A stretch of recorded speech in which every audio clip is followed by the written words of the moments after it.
You're not my responsibility anymore. Figure it out yourself, my son said at my husband's funeral. Claire stood beside him and didn't object. I had just buried my husband of 42 years. Now I was watching my only child bury the last piece of our family. I said nothing. 3 days later, I sat across from William Prescott, our family lawyer, and learned why my husband had never worried about my future. What happened after that left my son speechless. I'm glad you're here. Follow my story until the end, and tell me where you're watching from. I'd love to know how far my story has reached. The reception hall felt colder than it should have. Not because of the weather. It was a warm spring afternoon in Ohio, and sunlight streamed through the large windows overlooking the church garden. But ever since Edward's funeral service ended, a chill had settled deep inside my chest. The room was filled with people. Friends, neighbors, former coworkers, distant relatives. Everyone spoke in hushed voices, carrying plates of food and paper cups of coffee as they shared memories of my husband. 42 years. That's how long Edward Kensington had been my partner. 42 years of morning coffee together. 42 years of paying bills, raising a child, arguing over paint colors, planting flowers, and dreaming about retirement. And now he was gone, just like that. A heart attack on a Tuesday morning. No warning, no goodbye.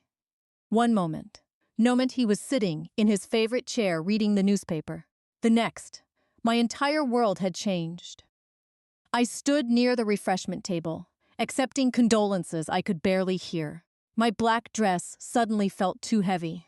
My wedding ring felt heavier. Everything felt heavier. Dorothy? I turned and found Rose Bennett approaching. My church friend wrapped her arms around me without saying a word. For a moment, I allowed myself to lean into the embrace. You don't have to be strong today, she whispered. I smiled politely. But strength was all I had left. Across the room, I spotted Nathan. My son stood near the windows with Claire. He looked handsome in his dark suit. Successful. Confident. Exactly the man Edward had always hoped he would become.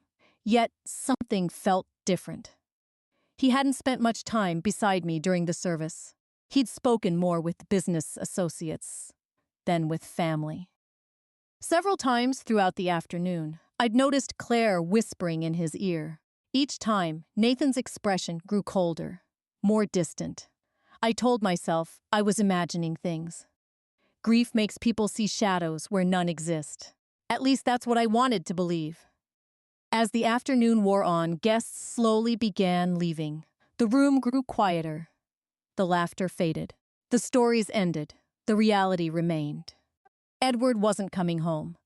I found myself staring at the empty chair beside me.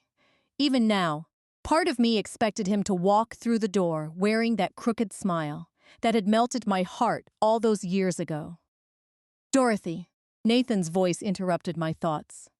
I looked up. He and Claire were standing directly in front of me. Neither of them looked sad. Neither of them looked emotional. In fact, Claire looked impatient, as if she wanted to be somewhere else. We need to talk, Nathan said. A knot tightened in my stomach. Something in his tone felt wrong. Of course, I replied quietly. The three of us moved toward a small sitting area near the back of the hall, away from the remaining guests. Away from curious ears. I folded my hands in my lap. Waiting. Nathan cleared his throat. Claire crossed her arms. For several seconds, nobody spoke. Then Claire looked at Nathan. A subtle nod. Permission. Encouragement. I couldn't tell which. Nathan took a deep breath. And then he said the words that would change everything.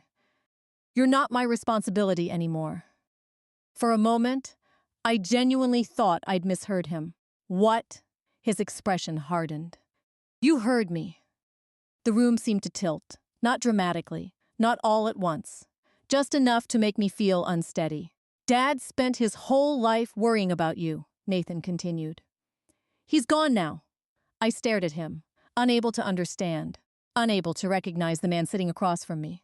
My son, The little boy who used to crawl into our bed after nightmares. The child whose scraped knees I'd bandaged. The teenager whose college tuition Edward and I had worked overtime to pay. "Figure it out yourself," Nathan said. Claire remained silent, but the slight smile at the corner of her mouth told me everything. I felt every sound in the room disappear. The conversations, the footsteps, the clinking dishes, gone. All I could hear was my heartbeat. Slow, heavy, painful. I looked at my son, really looked at him, and for the first time in my life, I saw a stranger. There was no grief in his eyes, no compassion, no concern, only calculation, as if he had already moved on from losing his father and was now focused on something else entirely. Something that involved me, something that made the hairs on the back of my neck stand up. I could have argued. I could have cried. I could have demanded an explanation. Instead, I simply stood, straightened my jacket, and picked up my purse. Nathan looked surprised. Perhaps he expected a scene. Perhaps Claire did too. They didn't get one. I had spent 42 years married to a man who taught me that dignity matters most when others are trying to take it from you. So I gave them neither tears nor anger. Only silence. As I walked toward the exit, I heard Claire whisper something to Nathan. I didn't turn around. Outside, the late afternoon sun was beginning to set. The church parking lot was nearly empty. I stood beside my car and looked up at the sky. For the first time since Edward died, I felt something besides grief. It wasn't anger. Not yet. It was suspicion. A quiet feeling that my husband's death was not the only thing changing my life. And deep down, I knew this conversation wasn't the end. It was only the beginning. I didn't sleep much that night. The house felt different without Edward. Not quieter, not emptier, different, as if the walls themselves knew something had changed. I unlocked the front door just after sunset and stepped inside. For 42 years, this house had welcomed both of us home. Now it greeted only me. The silence settled around me immediately. No television playing softly in the living room. No footsteps from Edward's study. No familiar voice asking how the reception had gone. Just silence. I set my purse on the entry table and stood there for a long moment. The air still carried traces of Edward's aftershave, a scent I'd known for more than 4 decades. My throat tightened. For a second, I almost called his name. Then reality returned. Edward was gone, and somehow, in the same week, Nathan felt farther away than ever. I slowly walked through the living room. Everything remained exactly where Edward had left it. His reading glasses sat on the side table. A half-finished crossword puzzle rested beside his favorite recliner. The navy blue blanket I had bought him last Christmas was folded neatly over the armrest. I reached down and touched it. The fabric was still soft. My fingers lingered there longer than necessary. When you've shared a life with someone for 42 years, every object becomes a memory. Every room becomes a story. Every corner carries a piece of them. I sat in Edward's chair and stared out the window. The sun had disappeared below the trees. Darkness was settling over the neighborhood. Across the street, lights glowed warmly inside the Harper house. Arthur and Judith were probably eating dinner together. Just another ordinary evening. I couldn't remember the last time ordinary had felt so precious. My phone buzzed. I glanced at screen. Nathan. For a brief moment, hope flickered inside me. Maybe he wanted to apologize. Maybe grief had spoken for him. Maybe the cruel words at the funeral receptions weren't really what he meant. I answered immediately. "Hello, sweetheart." There was a pause. Then Nathan spoke. "Mom, have you thought about what you're going to do with the house?" The hope disappeared instantly. Not even 24 hours. Not one day. The funeral flowers were still fresh, and he was already asking Sansing about the house. I looked around the living room, at the photographs, the furniture, the memories. What do you mean? I asked carefully. It's a lot for one person. His tone sounded strangely rehearsed, almost as if he had practiced the conversation beforehand. You don't need all that space anymore. I closed my eyes. There it was, the same coldness I had heard at the funeral, the same distance, the same impatience. I'll manage. Another pause. Then Claire's voice appeared faintly in the background. I couldn't make out the words, but I knew it was her. Nathan cleared his throat. Well, just think about it. Think about it. As if 42 years of memories could be reduced to a practical decision. As if my marriage had become a real estate discussion. We ended the call a few moments later. I sat quietly in the darkness. The conversation replayed itself over and over in my mind. Something wasn't right. Nathan had never been this eager to discuss money before, or property, or inheritance. When Edward was alive, our son rarely asked about financial matters. Now those subjects seemed to appear in every conversation. I didn't want to believe the worst. No mother wants to believe the worst about her child. You search for explanations, excuses, reasons. Maybe he was worried about me. Maybe grief was affecting him too. Maybe Claire was encouraging these conversations because she thought they were practical. But deep down, another voice whispered a different possibility. A possibility I wasn't ready to face. The next morning, I woke before sunrise. For years, Edward and I had shared the same routine. Coffee at 6, breakfast at 7, a short walk if the weather allowed. Now I stood alone in the kitchen. The coffee maker sounded louder than usual. Every sound seemed louder. The refrigerator humming, the clock ticking, the floorboards creaking beneath my feet. Loneliness has a way of amplifying everything. I carried my coffee to the dining room. Seward's chair sat across from me. Empty. I found myself staring at it while I ate. Halfway through breakfast, tears finally came. Not dramatic tears. Not uncontrollable sobbing. Just a quiet stream that rolled down my cheeks. I wiped them away and kept eating. Because that's what life demands. It keeps moving, whether you're ready or not. Later that afternoon, I began sorting through condolence cards. There were dozens of them. Friends from church, former co-workers, neighbors. People whose lives Edward had touched over the years. One card caught my attention. It contained a handwritten note from Henry Caldwell, Edward's oldest friend. The note was short, simple, but one sentence stood out. Dorothy, if you ever need answers, don't hesitate to call me. Edward wanted to make sure you'd be protected. Protected. The word lingered in my mind. Protected from what? Protected from whom? I read the sentence again. Then again. A strange feeling settled over me. The same feeling I'd experienced after speaking with Nathan. The feeling that there were conversations taking place around me that I wasn't part of. Pieces of information I didn't yet have. Questions nobody was answering. I carefully placed Henry's card aside. For the first time since the funeral, curiosity began to compete with grief. Edward had always planned ahead. Always. He prepared for everything. Retirement, insurance, emergency savings, even minor household repairs.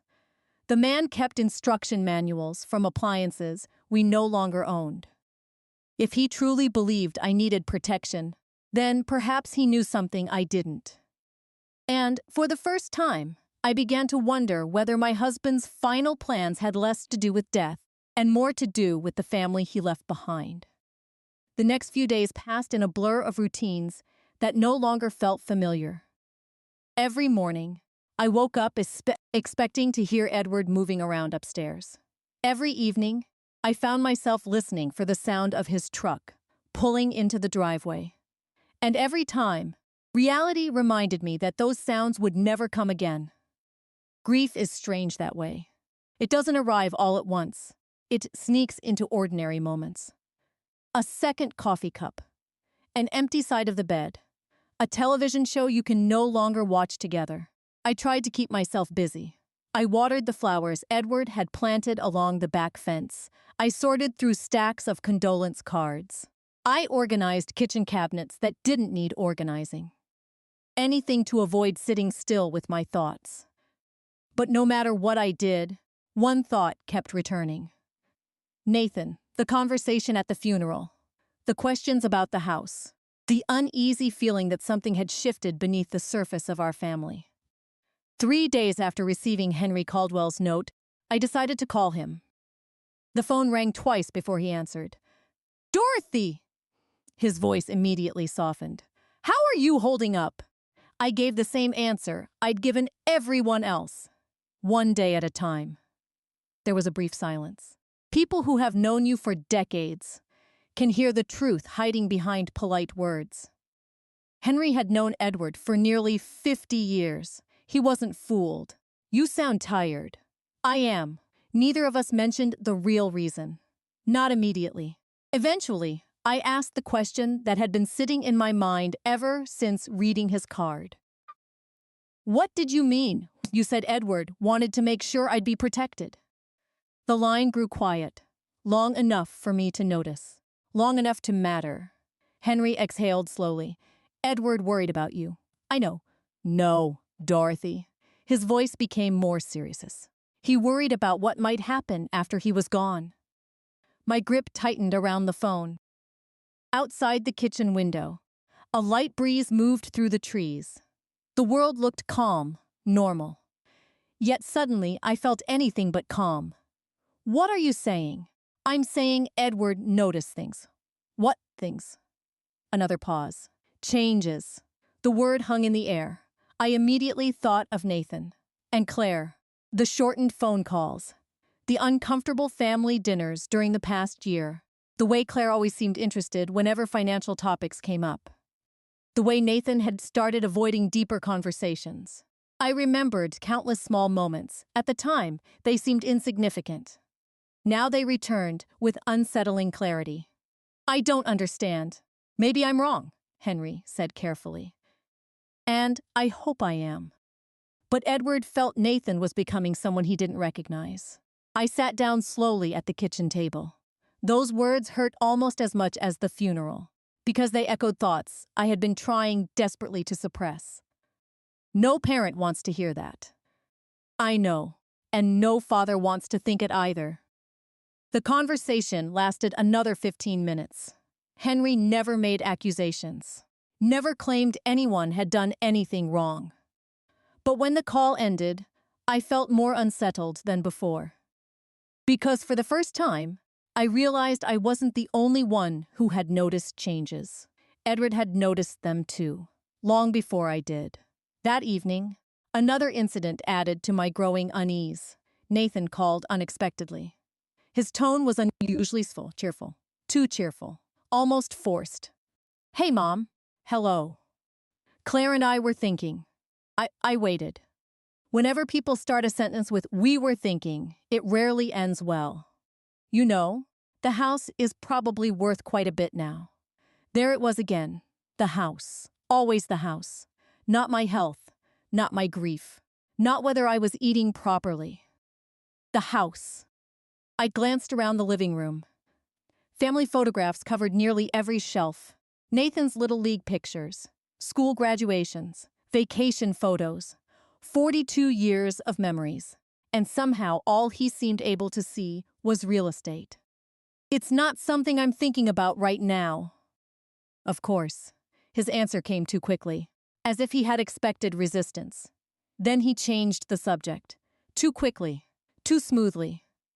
The entire conversation felt strange. When we hung up, I sat quietly in Edward's recliner. The same chair where he'd spent countless evenings reading newspapers and history books. I looked toward the fireplace. A framed family photograph sat on the mantel. Nathan stood between Claire and me. Edward had one arm around my shoulders. Everyone was smiling. We looked happy. Maybe we were. Or maybe the cracks had already started forming. Maybe I simply hadn't wanted to see them. The next morning brought another surprise. I was sorting paperwork in Edward's home office when I noticed something unusual. One of the filing cabinet drawers was locked. Edward rarely locked anything. In 42 years of marriage, I could count on one hand the number of times I'd seen him use a key for personal documents. Curious, I searched through the desk. After several minutes, I found a small envelope taped beneath the bottom drawer. My heart skipped. Inside was a key. Nothing else. No note. No explanation. Just a key. I stared at it for several seconds. A strange feeling washed over me. The same feeling I'd experienced after talking with Henry. The same feeling I'd felt since the funeral. The feeling that Edward had been preparing for something. Or someone. Slowly, I inserted the key into the cabinet. The lock clicked open. For a moment, I simply sat there, looking at the drawer, not yet opening it. Part of me wasn't ready, because deep down, I suspected whatever waited inside might answer questions I wasn't sure I wanted answered. Questions about my husband, questions about my son, questions about the future of our family. I rested my hand on the drawer handle, then took a slow breath, and finally pulled it open. I pulled the drawer open slowly. For a few seconds, I simply stared. Inside were several neatly organized folders, exactly the way Edward handled everything important in his life. My husband had never been a careless man. Every document had a place. Every bill was filed. Every insurance policy was labeled. Even now, weeks after his death, his presence seemed to linger in the order he left behind. I reached inside and removed the first folder. The label read, Property Records. The second folder contained investment statements. The third contained insurance documents. Nothing unusual, at least not at first glance. Then I noticed a plain manila envelope at the very back of the drawer. No label, no markings. Just my name written in Edward's handwriting. Dorothy. My heart immediately tightened. I recognized those careful block letters instantly. I'd seen them on birthday cards, anniversary notes, Christmas gifts. For more than 40 years, that handwriting had been part of my life. With trembling fingers, I opened the envelope. Inside was a short letter. Only one page. I sat down before reading it. Dorothy, if you're reading this, it means I'm no longer here to explain things myself. I hope this letter is unnecessary. I hope our family remains exactly as we've always imagined. But if circumstances have changed, I need you to trust your instincts. Do not let guilt make decisions for you. Do not let grief make decisions for you. And most importantly, do not allow anyone to pressure you into giving away what we spent a lifetime building together. You are stronger than you believe. Love always, Edward. I read the letter twice, then a third time. By the time I finished, tears blurred the words. Not because of fear, not because of money. Because even in death, Edward was trying to protect me. The realization broke something inside me. For years, my husband had carried burdens I never fully understood. Responsibilities, concerns, worries, and apparently, one of those worries had been me. Or more specifically, what might happen to me after he was gone. I carefully folded the letter and placed it back into the envelope. Then I leaned back in the chair. My eyes drifted around the office. Photographs covered the bookshelves. Family vacations, school graduations, birthday celebrations, a lifetime captured in frames. One picture caught my attention. Nathan at age 10, missing his front teeth, holding a fishing rod nearly as tall as he was. Edward stood beside him with one hand on his shoulder, both of them smiling. For a moment, I forgot about the funeral, the house, the strange conversations. I simply remembered my son, the boy he used to be. Nathan had been a good child, kind, thoughtful, sensitive. When he was 8, he spent 2 weeks building a birdhouse because he wanted to surprise me for Mother's Day.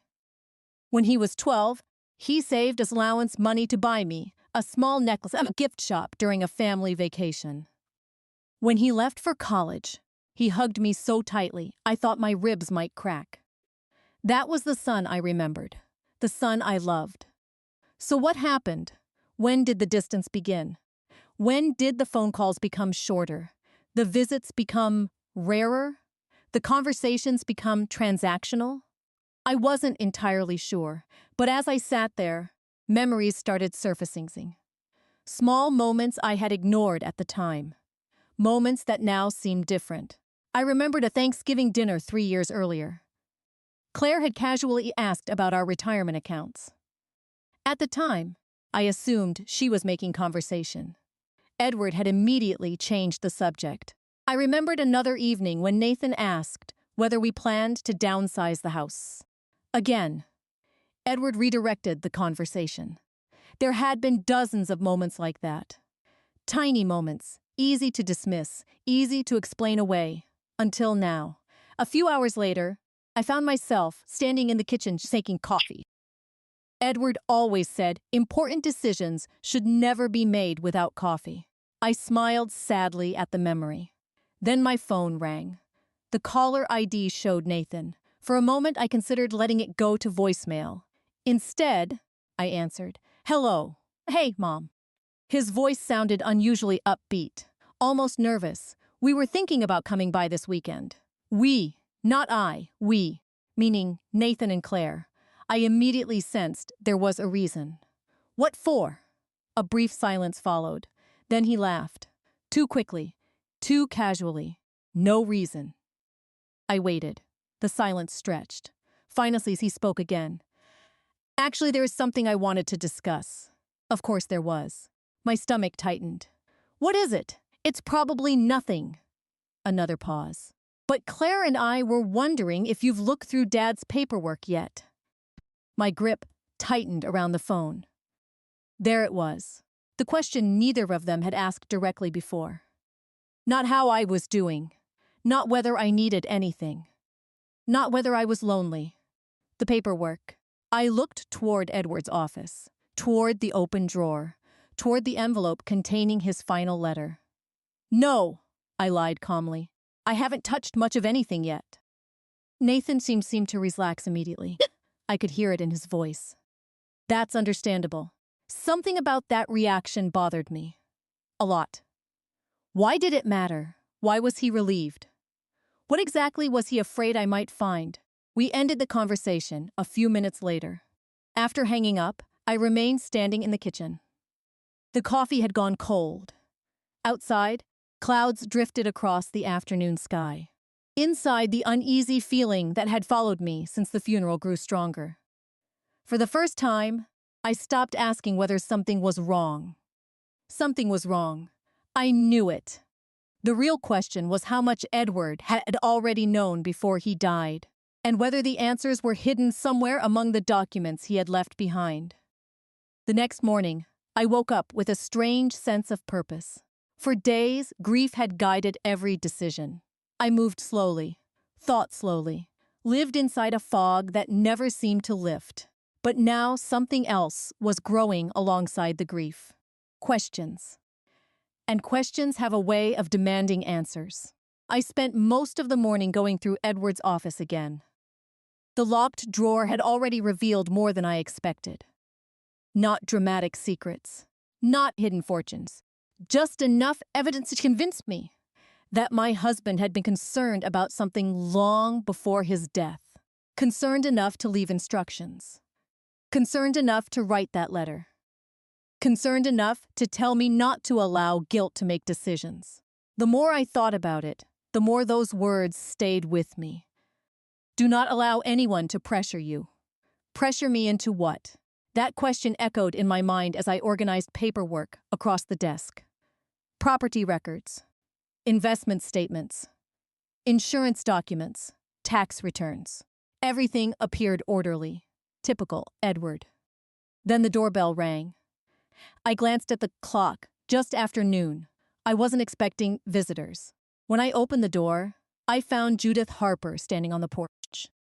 She held a small casserole dish, covered with aluminum foil, the universal language of neighborhood kindness.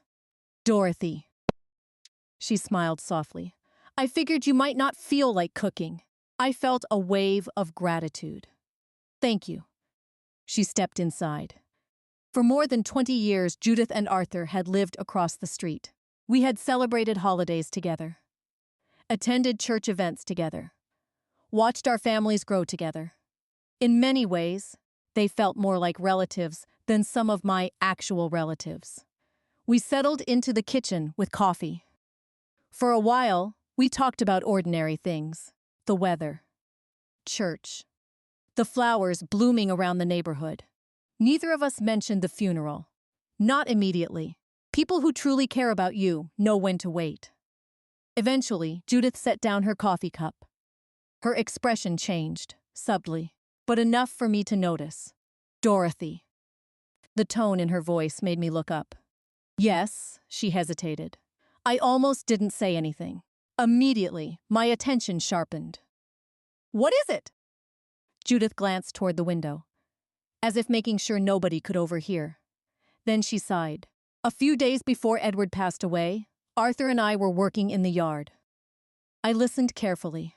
Across the table, Judith folded her hands together. We weren't trying to eavesdrop.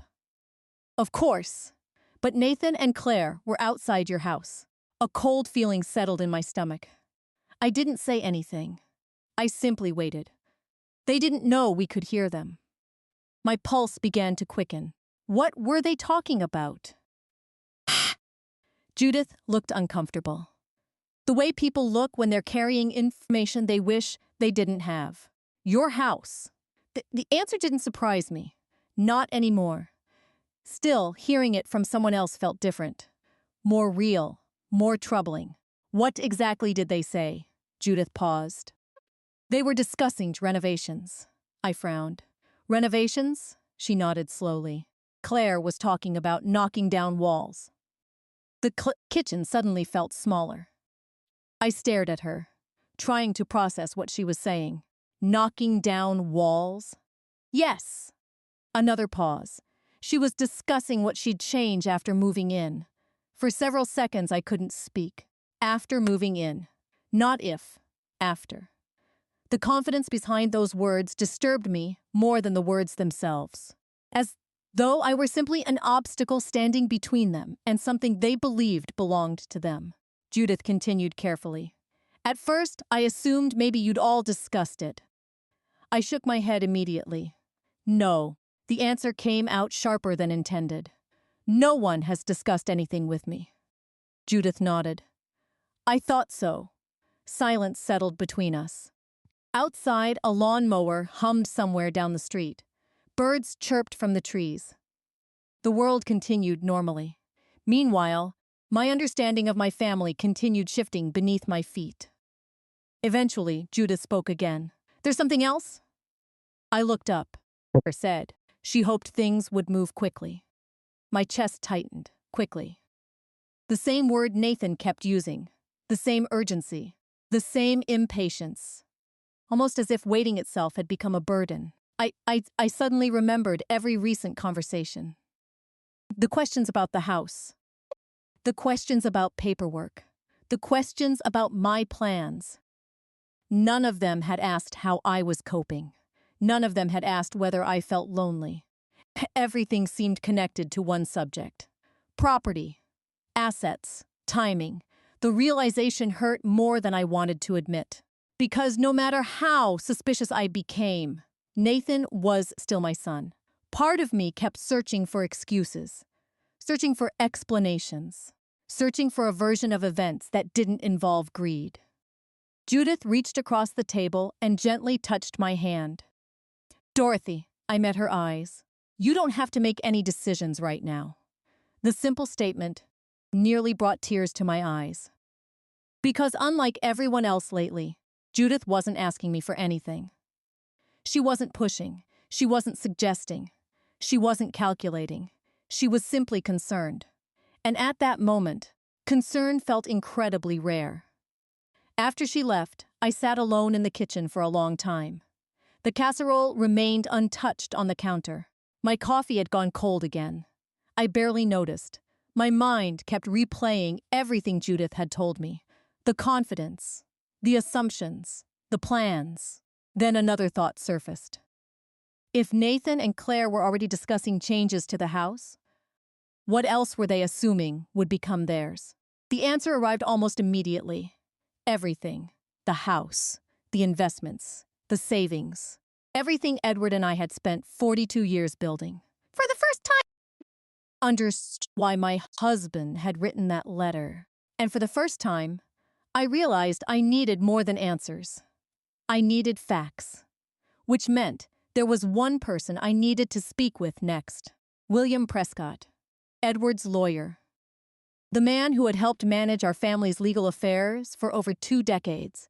If anyone knew what Edward had been preparing for, it would be him. It'd be him. And something told me that conversation was going to change everything. The following morning, I drove to William Prescott's office. The sky was overcast, matching my mood.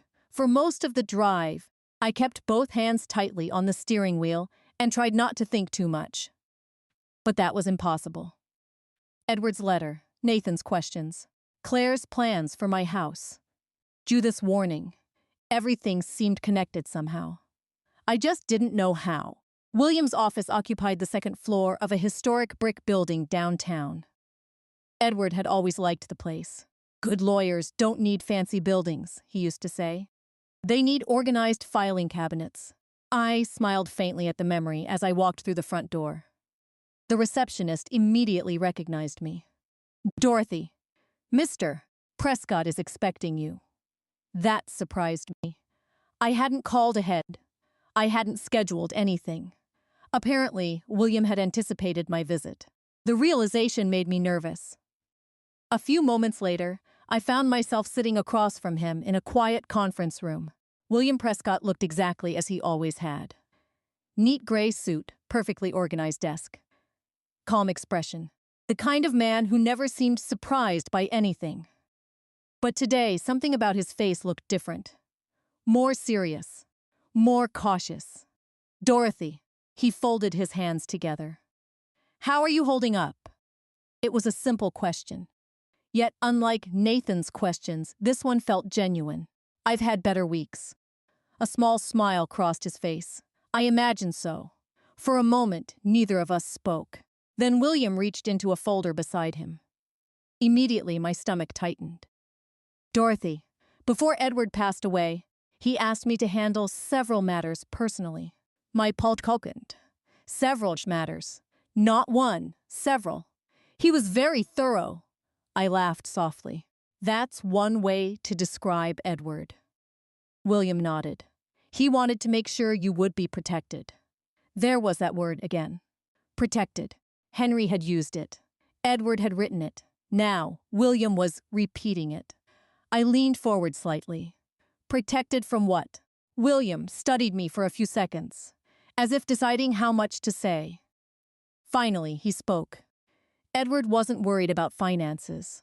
That immediately caught my attention. Most widows worry about finances. Edward apparently hadn't.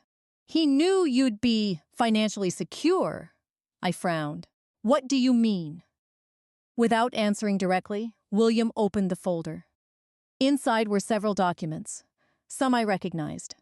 Others I didn't. He slid one paper toward me. Do you remember signing estate planning documents 3 years ago? I nodded. Vaguely. There had been meetings, paperwork, discussions about retirement. At the time, it all felt routine. Now it suddenly seemed much more important. William tapped the document. Edward made several revisions. Revisions? Yes. I looked down at the paperwork. Legal language filled the page. Most of it meant very little to me. But one sentence stood out. Primary ownership transfers directly to Dorothy Kensington. I looked up. William nodded. The house belongs entirely to you.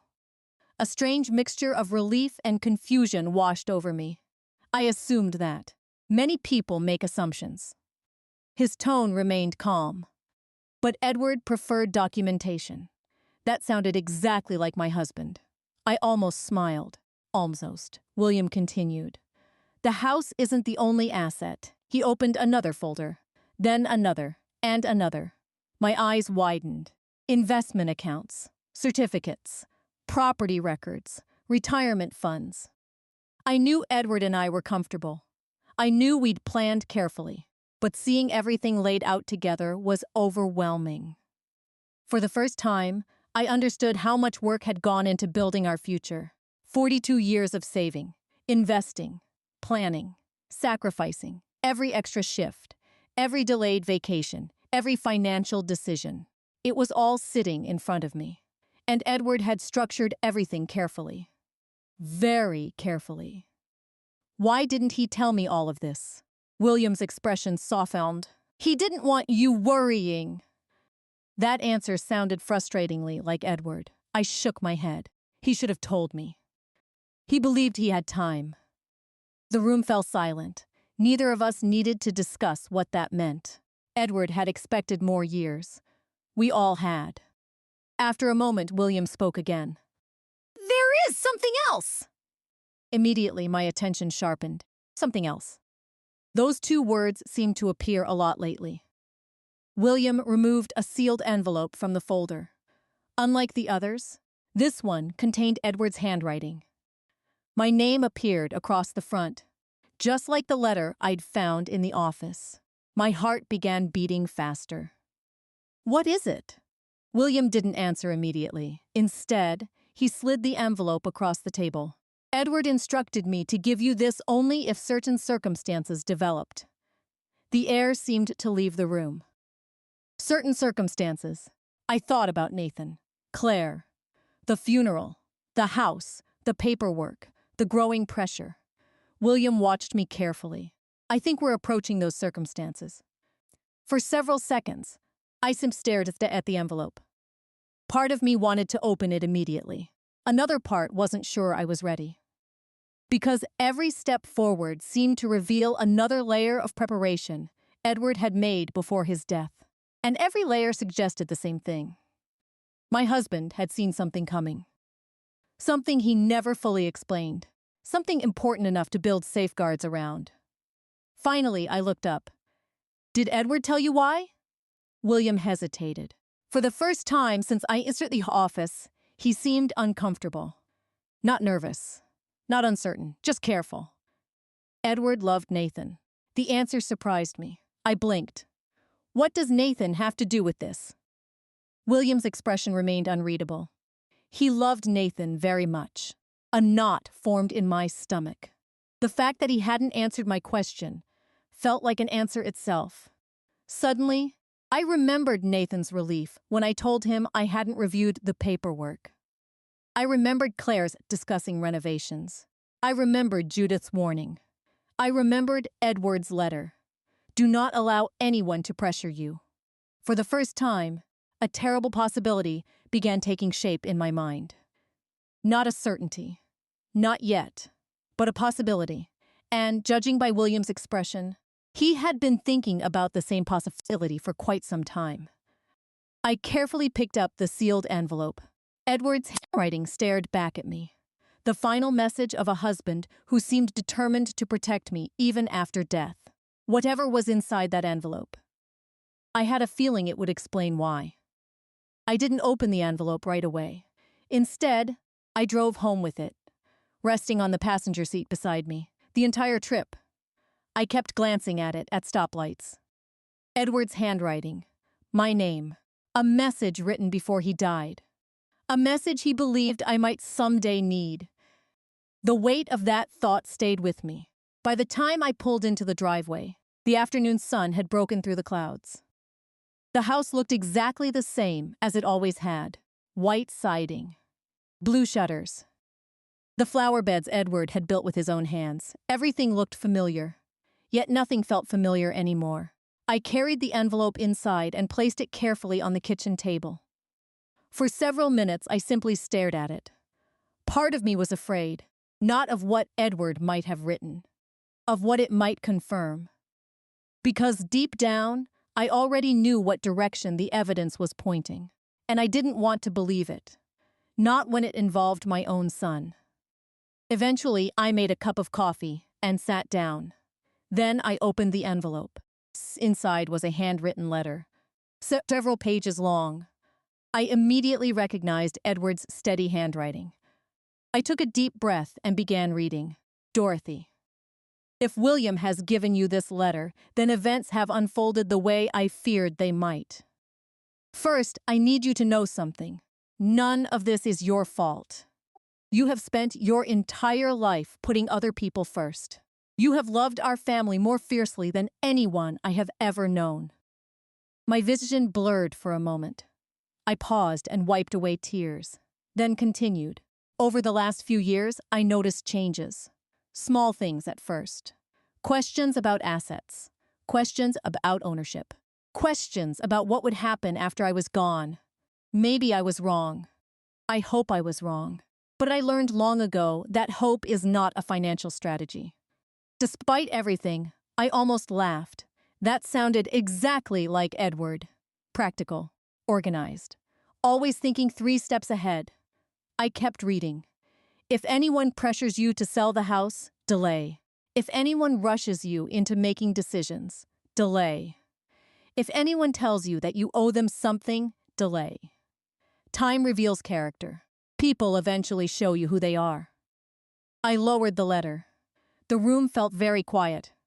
Those words hit harder than anything else, because people were already showing me who they were. Nathan. Claire. The funeral. The questions. The pressure. Every piece was starting to fit together. I finished reading the rest of the letter. Most of it contained practical advice, names of financial advisors, account information, instructions regarding certain investments. Edward had organized everything, exactly as he always did. But one sentence remained in my mind long after I finished. Time reveals character. That evening, my phone rang. Nathan. Again. I stared at the screen before answering. Hello, hey, Mom. His voice sounded unusually cheerful, almost excited. Immediately, my guard went up. We were thinking about stopping by tomorrow. There was that word again. We, always we. Never Nathan. Always Nathan and Claire. Tomorrow? Just for a visit. A visit.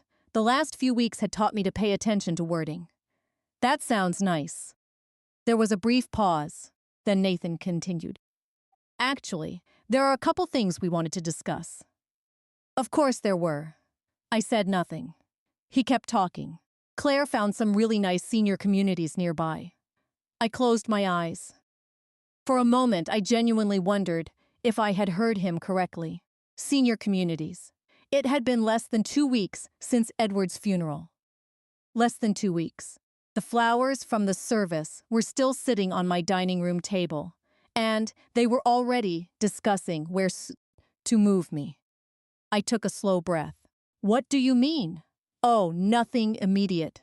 The answer came too quickly. Too smoothly. We just thought it might be easier. Easier. That word bothered me. Easier for whom? Certainly not for me. I looked around the kitchen. Every cabinet in this house had a memory attached to it. Every room carried part of my life. Edward's life. Our life. And somehow they were discussing relocation like they were changing cable providers. I appreciate the concern. Another pause. Then Nathan lowered his voice. The house is a lot of responsibility. The house. Again. Always the house. I was beginning to realize that every conversation eventually found its way back to the same subject. The property. The future. Ownership. Money. We ended the call a few minutes later. Afterward, I sat quietly at the table. Edward's letter rested beside my coffee cup. I found myself rereading one section. If anyone pressures you to sell the house, delay. A chill moved through me, because that was exactly what seemed to be happening. Maybe not openly, not yet, but gradually, steadily, like water wearing away stone. The next afternoon, Nathan and Claire arrived. Claire walked in carrying a store-bought pie and a bright smile. Nathan followed behind her. For a few minutes, everything felt normal. We talked about the weather, Benjamin's baseball season, Sophie's school activities, ordinary family conversation. Then Claire set down her coffee cup, And the real reason for the visit emerged. "So," she said casually, "have you given any thought to the future?" I met her eyes. "The future?" she smiled. "Your future." There it was. The conversation they had planned. The reason they came. The reason they suddenly seemed so interested in my well-being. Nathan shifted uncomfortably beside her, but he didn't stop her, didn't interrupt, didn't disagree. Claire continued. "We just want what's best for you." The sentence sounded kind, but something about it felt rehearsed, prepared, like a script. I glanced at Nathan, waiting, hoping, giving him every opportunity to step in. He looked away, and in that moment, I finally understood something. Edward had been right. Time does reveal character, and for the first time in my life, I wasn't sure I liked what it was revealing about my son. Claire smiled patiently, the kind of smile people use when they've already decided what the outcome should be. "We just want what's best for you." The words sounded caring, thoughtful, even. But after everything that had happened over the past 2 weeks, I had learned something important. Words matter, but timing matters more. And there was something deeply unsettling about discussing my future housing arrangements while my husband's funeral flowers were still fresh. I folded my hands in my lap and remained calm. "What exactly are you suggesting?" Claire exchanged a quick glance with Nathan, the kind couples share when they've rehearsed a conversation beforehand. "Nothing drastic," she said. Nathan nodded immediately. "Of course not." Then Claire reached into her purse. My stomach tightened. She pulled out several glossy brochures. I didn't need to read the covers to know what they were. Senior living communities, retirement residences, independent living campuses. She carefully spread them across my dining room table. The same table where Edward and I had celebrated anniversaries. The same table where Nathan had done homework as a child. The same table where our family gathered every Thanksgiving. Now it was being used to plan my departure. Claire pointed toward one brochure. "This one has a beautiful garden." Another. "This one has transportation services." Another. "This one is very popular." I listened quietly. Nathan occasionally added comments, mostly about convenience, maintenance, safety, practical considerations. Not once did either of them ask whether I actually wanted to leave. That detail seemed strangely unimportant to them. Eventually, Claire looked up. "What do you think?" I looked down at the brochures, then back at her. "I think Edward has only been gone for 2 weeks." The room became quiet. Nathan shifted in his chair. Claire's smile faded slightly. "I understand that." "No," I said gently. "I don't think you do." For the first time all afternoon, nobody had an immediate response. The silence stretched. Finally, Nathan spoke. "We're only trying to help." I remembered Edward's letter. Time reveals character. I remembered William Prescott. I remembered Judith. I remembered Henry. One by one, pieces of the puzzle were beginning to align. And for the first time, I decided to stop reacting emotionally and start observing carefully. So instead of arguing, I changed my approach. I smiled. A small smile, polite, calm. "Maybe you're right." Nathan looked surprised. Claire looked relieved. Neither of them expected that answer. I continued. "Maybe I should start thinking about future options." Claire immediately brightened. "I think that's smart." Of course she did. The speed of her reaction told me everything. For the next 30 minutes, I listened. And the more I listened, the more I learned. People reveal a lot when they think they've won. Claire started discussing timelines, potential renovations, property values, tax considerations. Nathan remained quieter, but he never stopped her, never corrected her, never said, "Mom should decide when she's ready." Not once. By the time they left, my suspicions had become something much stronger. Not certainty, but close. That evening, I sat alone in Edward's office. The brochures rested beside his letter. I looked from one to the other. Then I picked up the phone. A few minutes later, William Prescott answered. "Dorothy, do you have time tomorrow?" His tone immediately changed. "Of course! I think it's time we talk." The next morning, I arrived at his office shortly after 10. This time, William seemed less surprised to see me. Almost as though he had been expecting this call. We sat in the same conference room, the same folders, the same organized desk, the same calm expression. I placed the brochures on the table. William glanced down, then looked back at me. "I see." That was all he said, but somehow it felt like a complete conversation. I leaned back in my chair. "They want me out of the house." William remained silent, careful, professional. Finally, he spoke. "What makes you say that?" I almost laughed. Because the evidence no longer felt subtle. The funeral was barely over before they started discussing property. I pointed at the brochures. "Now this." William nodded slowly. Then he opened a folder. One I hadn't seen before. My pulse immediately quickened. "What is that?" He removed several documents. Some carried Edward's signature. Others contained legal language I didn't immediately understand. Then, William slid a single page toward me. I read the heading and froze. Amendment to Estate Protection Trust. I looked up. Estate Protection Trust? William folded his hands. Edward established it 3 years ago. 3 years. Long before his heart attack. Long before the funeral. Long before any of this. A cold realization moved through me. Edward hadn't prepared these protections during a crisis. He had prepared them years earlier, which meant he had been thinking about this possibility for a very long time. William continued. "Most of the assets remain under your complete control." I nodded slowly. Then he added something that made my heart stop for a second. "And there are specific provisions regarding attempts to pressure or manipulate you into financial decisions." The room suddenly felt very quiet. I stared at him, unable to speak. William met my gaze, calmly, directly. "As I said before, Dorothy, Edward was very thorough. For several moments, neither of us spoke. Because for the first time, I truly understood what my husband had been doing.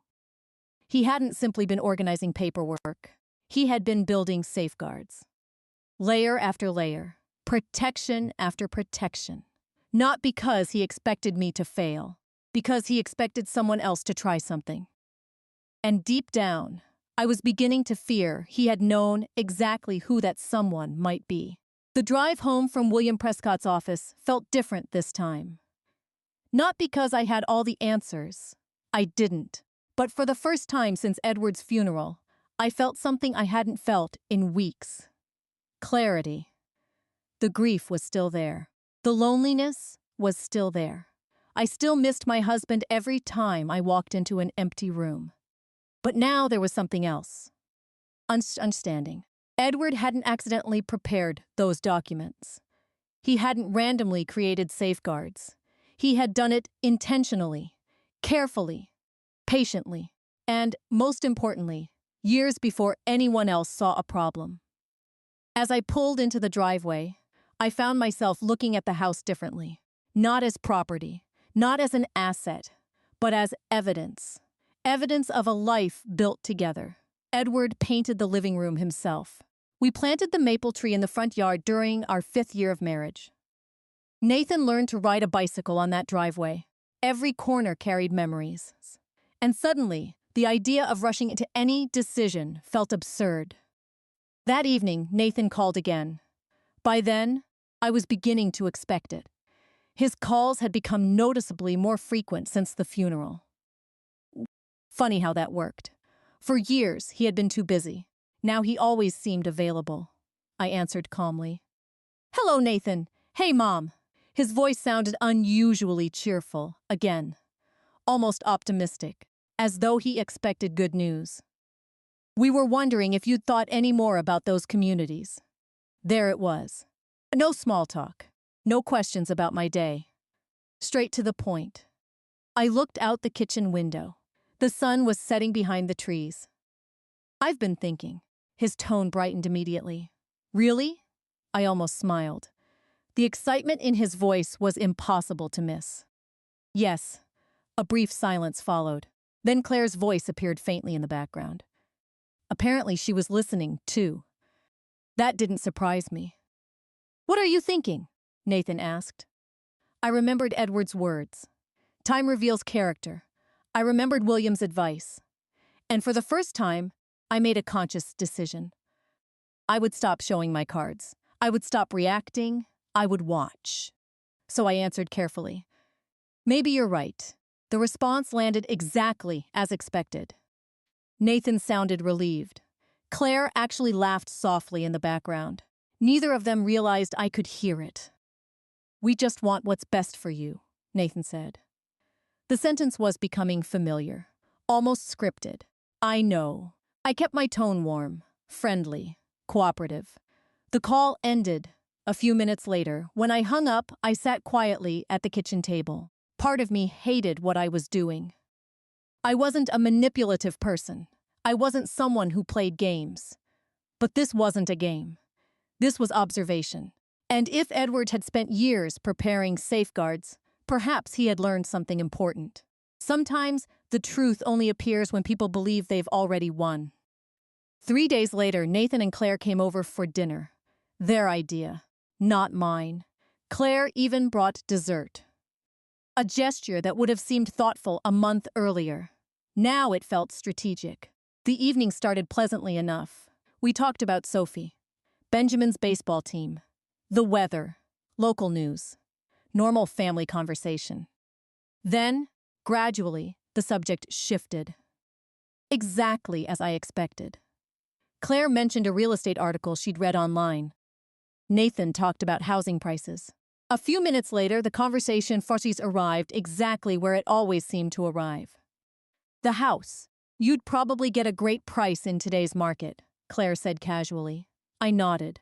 Maybe. Nathan looked encouraged. The timing is good. Maybe.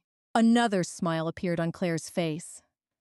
The more agreeable I seemed, the more relaxed they became. And the more relaxed they became, the more they revealed. By dessert, they were practically discussing future plans. Not my plans. Their plans. Claire mentioned needing more space. Nathan talked about home offices, guest rooms, school districts. I listened carefully. The language fascinated me. Not once did they say if. Everything was framed around when. When the house sells. When things move forward. When everyone settles into new arrangements. The assumption was subtle, but impossible to miss. At one point, Nathan excused himself to take a phone call outside. Claire remained in the kitchen helping me clear dishes. For a few moments, neither of us spoke. Then she glanced toward the window to make sure Nathan was still outside. And she said something that changed everything. Honestly, Dorothy, I think this will be easier than either of us expected. I stopped drying the plate in my hands. Easier than either of us expected. Not easier for you. Not easier for the family. Easier than either of us expected. As though she and Nathan had been discussing challenges. Obstacles. Resistance. I kept my expression neutral. What do you mean? Claire immediately realized she'd said too much. The change in her face lasted only a second. But I saw it. Oh, nothing. She laughed nervously. I just mean transitions are always difficult. The explanation sounded forced, and we both knew it. A few minutes later, Nathan returned. The conversation shifted again, but the damage had already been done. That night, after they left, I sat in Edward's office and thought about everything that had happened.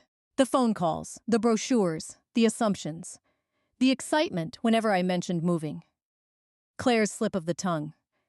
Individually, each incident could be explained away. Together, they formed a pattern, and patterns are difficult to ignore.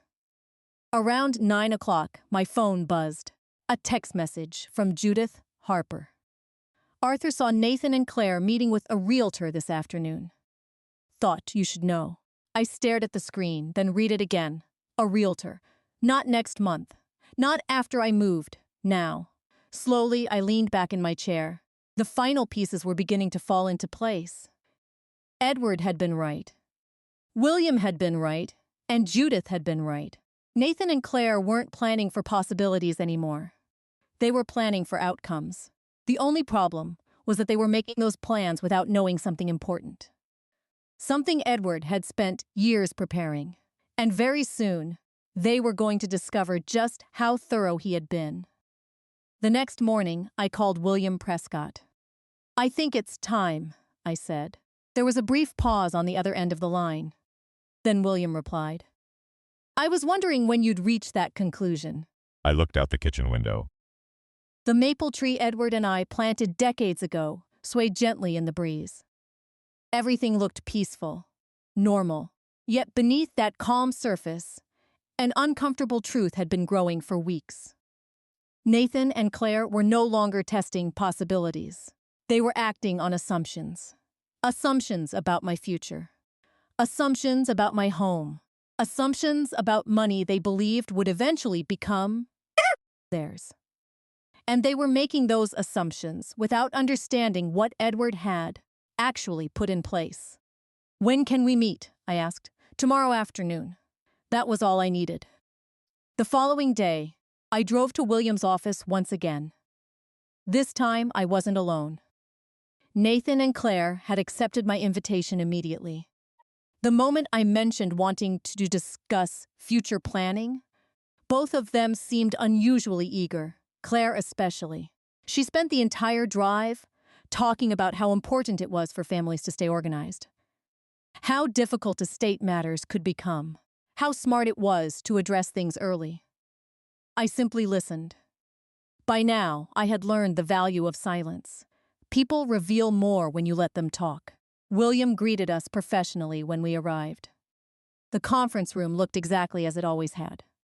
Large oak table, leather chairs, neatly organized folders, a pitcher of water sitting in the center. Nathan appeared relaxed, confident. Claire looked almost excited. That bothered me more than I wanted to admit. We had buried Edward less than a month earlier. Yet somehow she seemed eager for what came next. William waited until everyone was seated. Then he opened a folder. Dorothy asked me to review several matters regarding Edward's estate. Nathan nodded. Claire folded her hands neatly on the table. Both appeared completely comfortable. "For now," William continued. "As you know, Edward was very thorough." I almost smiled. That sentence had become a recurring theme. Because it was true. Edward had always been thorough, painfully thorough at times. And now that habit was about to become very important. William reviewed several routine items first. Investment accounts, insurance policies, property ownership. Nothing surprising, nothing dramatic.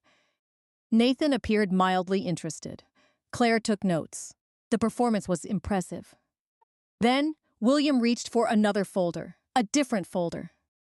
The room seemed to shift slightly. Not physically, emotionally. I recognized it immediately. The estate protection documents, the same documents he had shown me earlier. William adjusted his glasses, then spoke calmly. "There are several provisions Edward added to his estate plan 3 years ago." For the first time, Nathan looked confused. 3 years ago? William nodded. Yes, Claire stopped writing. The atmosphere in the room changed, subtly, but noticeably. William opened the folder. These provisions were designed specifically to protect Dorothy's financial independence. Nobody spoke. I watched Nathan carefully. His posture stiffened, only slightly, but enough.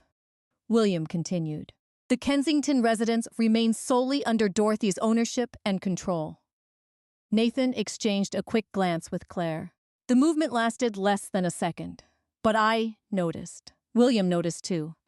The property cannot be transferred, sold, refinanced, or reassigned without Dorothy's direct authorization. Claire's smile disappeared. Not dramatically, just gradually. Like sunlight fading behind clouds, William calmly turned another page. The same protections apply to several investment accounts and trust structures. Nathan frowned. I didn't know there were trusts. William looked directly at him. That was intentional. The silence that followed felt heavy. For weeks, I had been gathering clues, observing behavior, listening carefully.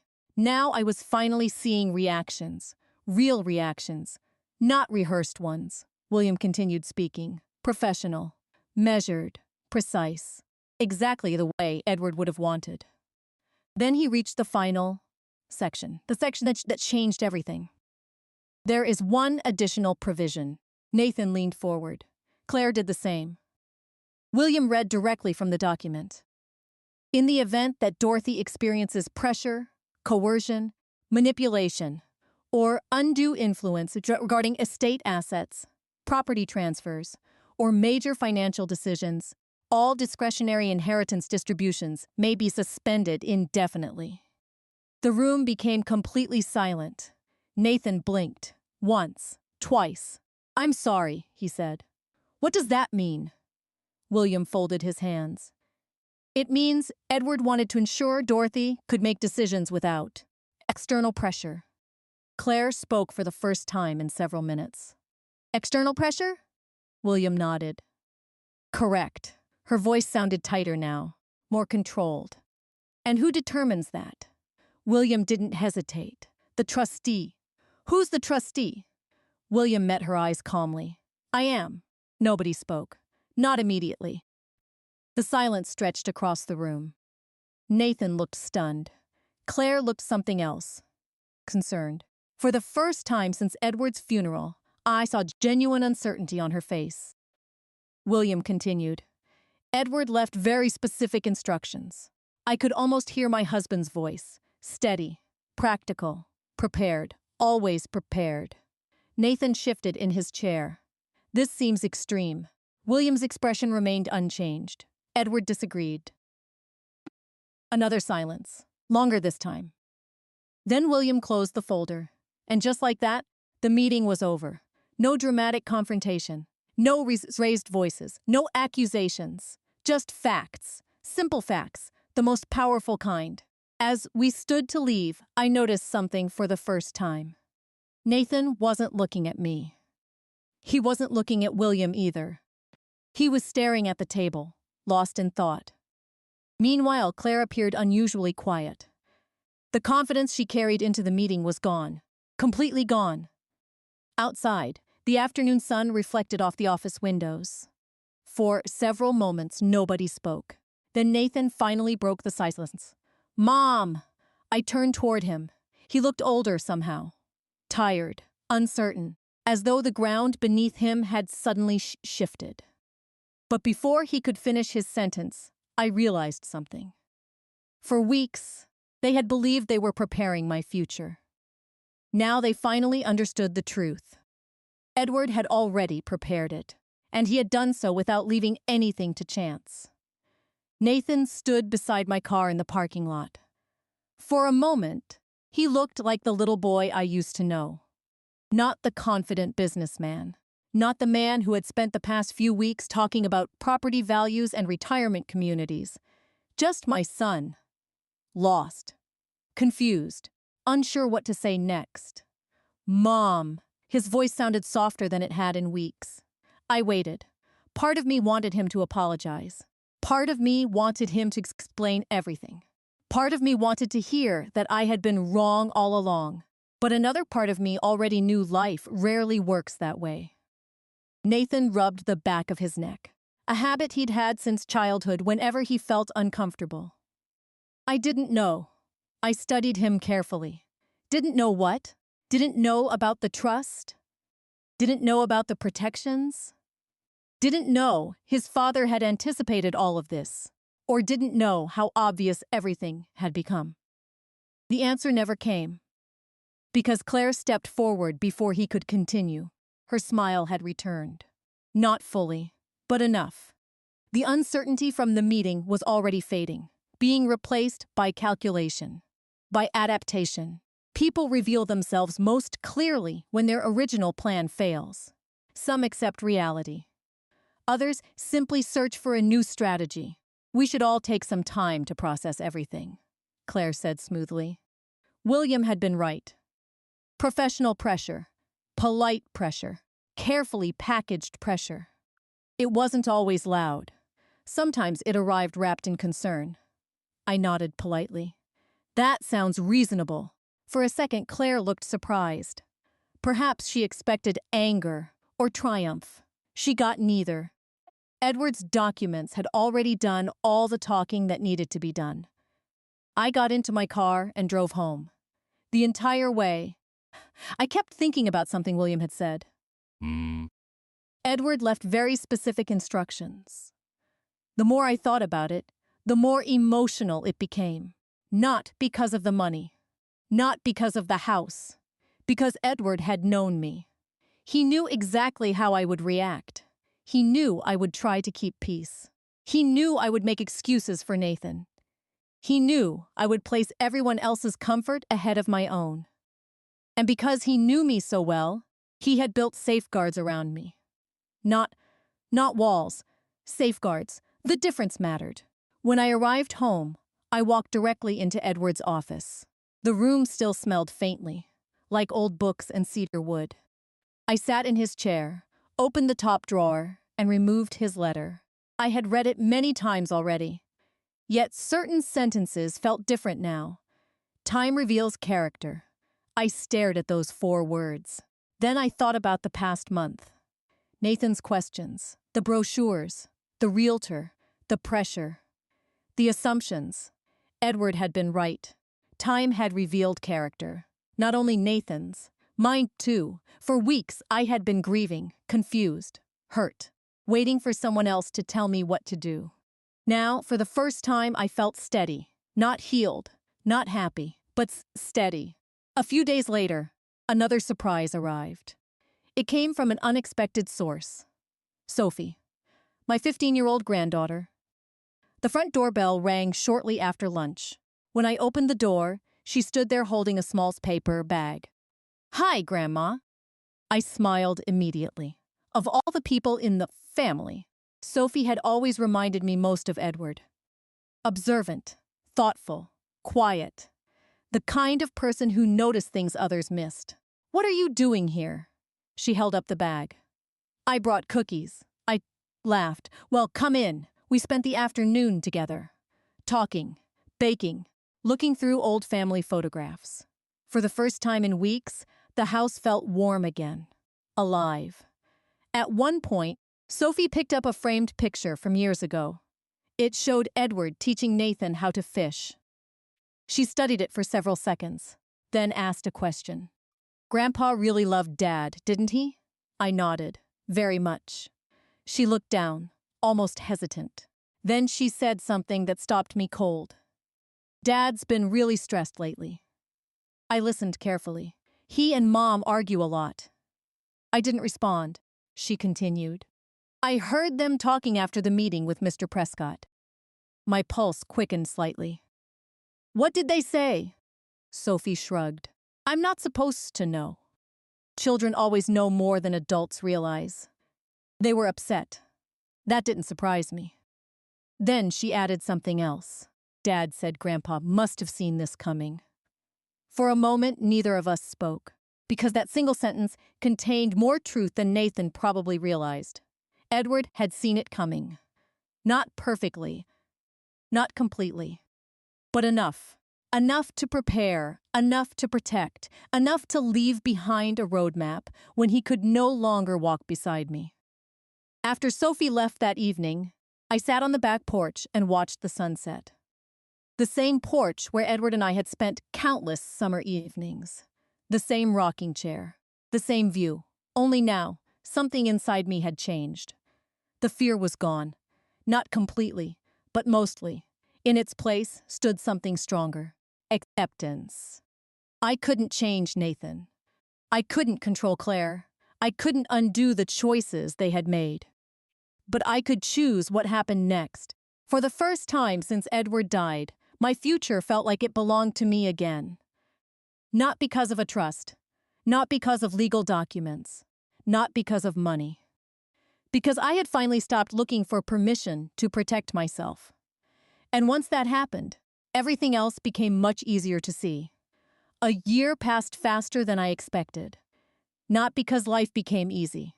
It didn't. Grief doesn't follow a schedule, neither does healing. Some mornings, I still reached for the other side of the bed before remembering Edward wasn't there. Some evenings, I still caught myself turning toward his empty chair, ready to tell him about something funny that happened during the day. 42 years of marriage doesn't disappear simply because time moves forward. Love leaves marks, permanent ones. But slowly, life began to take shape again. Not the life I had before. A different one. One I never planned for. One I never wanted. Yet somehow, one I learned to live well. The house remained exactly where it had always been. The white siding, the blue shutters, the maple tree Edward and I planted during our 5th year of marriage.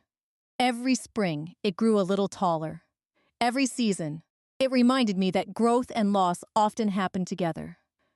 I joined a local book club, started volunteering twice a week at the church pantry with Rose Bennett. Judith and Arthur became regular dinner guests. Some Fridays, we'd sit on the back porch for hours, talking about grandchildren, old memories, and the strange surprises life continues to deliver even after 70. Little by little, the silence inside the house stopped feeling lonely. It started feeling peaceful.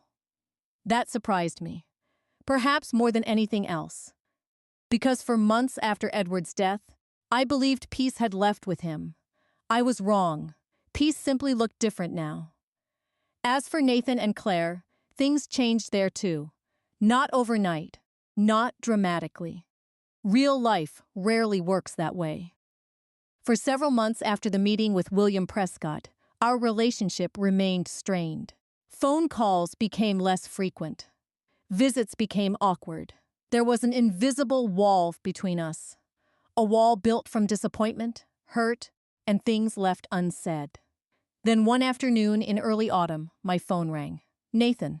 I almost let it go to voicemail. Almost. Instead, I answered, hello. For several seconds, neither of us spoke. Then I heard something I hadn't heard in a very long time. Vulnerability. Mom. Emotionally tired. The kind of exhaustion that comes from finally being honest with yourself. I owe you an apology. I closed my eyes. For months, I had imagined that moment. Yet when it finally arrived, it didn't feel triumphant. It felt sad. Because apologies don't erase memories. They don't erase choices. They simply acknowledge them. Nathan continued. I wasn't thinking clearly. The words came slowly, carefully. I convinced myself I was helping. I listened quietly. No, he said after a pause. That's not true. Another pause. Longer this time. I convinced myself I was entitled. Those words mattered more than any apology. Because they were honest. Painfully honest. For the first time since Edward's funeral, I heard my son speaking without excuses, without justification, without someone else's influence shaping every sentence. Just truth. And truth has a different sound. We talked for nearly an hour. Not about money. Not about property. Not about trusts. About family. About Edward. About mistakes. About regret. When the conversation ended, I felt lighter. Not because everything was fixed. Because healing had finally begun. Claire took longer. Much longer. Some wounds require more time. Some lessons do too. Eventually, she apologized as well. The apology was shorter, more reserved, but genuine enough for me to accept. Acceptance, however, is not the same thing as forgetting. That distinction became one of the most important lessons of my life. Forgiveness frees the heart. Memory protects it. And at 9 years old, I had finally learned the difference. A few weeks before the anniversary of Edward's passing, the entire family gathered for dinner. The first truly comfortable dinner we'd shared in a very long time. Sophie helped set the table. Benjamin told endless stories about baseball. Judith and Arthur stopped by for dessert. The house felt alive again. Laughter echoed through rooms that had once felt painfully empty. At one point during dinner, Nathan looked around the room and smiled. A real smile. Not a forced one. Not a strategic one. A real one. Then he looked at me. "I'm glad you stayed." The room became quiet, only for a moment. But long enough. Long enough for both of us to understand what he really meant. Not the house. Not the property. Me. I smiled back.